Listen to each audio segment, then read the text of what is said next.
You are watching Rahinijar TV with Ilama Sayyid Abdul Basit Bukhari. نبی پاک صلی اللہ علیہ وآلہ وسلم کے حوالے سے یہ ایک چیز آمد سے قبل کہ آقا کریم صلی اللہ علیہ وسلم کو اللہ تعالیٰ نے یہ شان عطا کی تھی کہ راہب عیسائیوں کے اور یہودیوں کے عالم وہ بھی اپنی کتابوں میں بار بار یہ پڑھ چکے تھے کہ ایک نبی آنے والا ہے، ایک نبی آنے والا ہے۔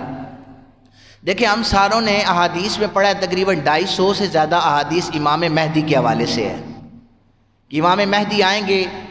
روایات میں ان کی نشانیوں کا ذکر ہے، ان کے والدین کا ذکر ہے، ان کی آمد کا تذکرہ ہے۔ جب وہ آئیں گے دمشق میں یہ منظر ہوگا، حضرت عیسیٰ علیہ السلام موجود ہوں گے، اس نماز کا وقت ہوگا، اقامت کہی جا چکی ہوگی۔ یہ ساری چیزیں نشانیاں امام مہدی علیہ السلام کے حوالے سے بیان کی ہیں۔ تو یہ جو امت ہے انتظار کر رہی ہے نا امام مہدی کا کہ یہ نبی پاک صلی اللہ علیہ وسلم کی آل میں سے تشریف لائیں گے، اس کے بعد قیامت بپا ہوگی۔ تو نشانیاں حدیث میں تو جو عیسائی تھے اور جو یہودی تھے، نصرانی تھے، وہ ہر وقت اپنی کتابوں میں اسی طرح جیسے ہم حضرت امام مہدی کا انتظار کر رہے ہیں، اسی طرح وہ اپنی کتابوں میں پڑھتے تھے کہ ایک محمد نامی شخص دنیا میں آئے گا، اس کی ماں کا نام آمنہ ہوگا، باپ کا نام عبداللہ ہوگا، اس کے دادا کا نام عبد المطلب ہوگا۔ اب یہ عیسائی پڑھا کرتے تھے۔ سیدہ عائشہ صدیقہ رضی اللہ تعالیٰ عنہ آپ حدیث پاک کی راویہ ہیں، آپ فرماتی ہیں کہ نبی پاک صلی اللہ علیہ وسلم نے فرمایا کہ جس رات آقا کریم صلی اللہ علیہ وسلم تشریف لائے نا تو ایک مکہ میں یہودی عالم تھا، اس نے آ کر پوچھا کہ آج میں دیکھ رہا ہوں کہ طرح طرح کی تبدیلیاں رونما ہو رہی ہیں، تو مکہ والوں جاؤ پتہ کرو نا کس کس کے گھر میں بچہ پیدا ہوا ہے اور آج کوئی تبدیلی ہوئی ہے، کیا کوئی اہم بات ہوئی ہے۔ مکہ کے لوگوں نے جا کر اس یہودی عالم کو صبح بتایا کہ عبداللہ کے گھر میں نبی پاک صلی اللہ علیہ وسلم یعنی محمد رسول اللہ صلی اللہ علیہ وسلم کی تشریف آوری ہو چکی ہے۔ اس نے کہا کہ اس کے دادا کا نام عبد المطلب ہے؟ جی ان کے دادا کا نام عبد المطلب ہے۔ کہا اماں کا نام آمنہ ہوگا اور باپ کا نام عبداللہ ہوگا؟ جی بالکل ایسا ہی ہے۔ اس نے کہا مجھے لے چلو اس کے پاس، اس بچے کے پاس لے چلو۔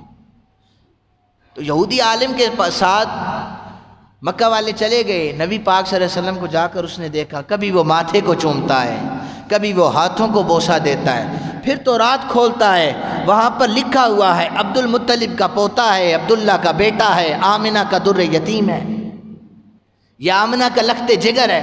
ایک نظر تو رات پر، ایک نظر محمد مصطفیٰ کریم صلی اللہ علیہ وسلم پر، ساری نشانیاں پوری ہو گئی۔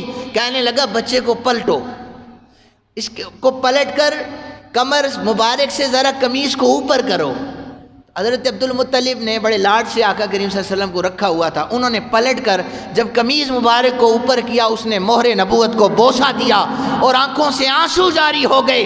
کہنے لگا بنی اسرائیل والو، نبوت ختم کی جا چکی ہے، اب قریش کے پاس نبوت آ چکی ہے، جو آخری نبی تھا اللہ نے آج کی رات اسے مبعوث فرما دیا ہے۔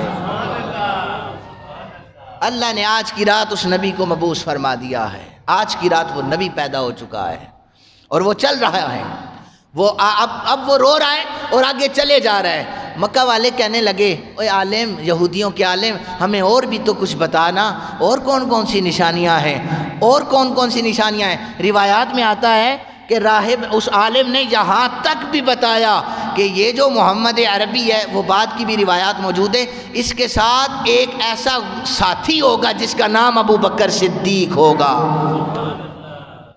یعنی نشانیوں میں یہاں تک بھی بتایا کہ حضور کے ساتھ چلنے والے غلام کون کون سے ہوں گے۔ تو وہ کہنے لگا بس اور نشانیاں میں نہیں بتاتا، میں اتنا تمہیں کہہ رہا ہوں قریش والو، اس بچے نے آ کر تمہارے نام کو بلند کر دیا ہے، مشرق میں بھی تمہارا چرچا ہوگا، مغرب میں بھی تمہارا چرچا ہوگا اس بچے کی وجہ سے۔